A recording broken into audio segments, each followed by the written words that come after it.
So I'm going to be testing out this portable power station on a fridge to see whether it can support it. You see, this is the cable for the fridge, and here is the portable power station. So I'm going to see whether the fridge can work or not.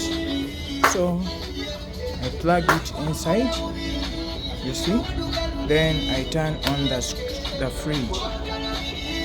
So there we are. So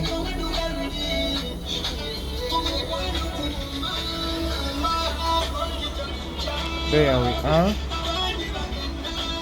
It's running and it's pretty cool.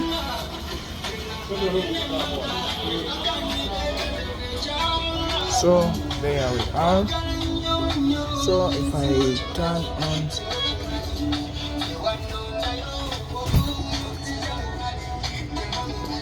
see there is a voltage drop. So there we are. The fridge works. This is really cool. Thanks for watching.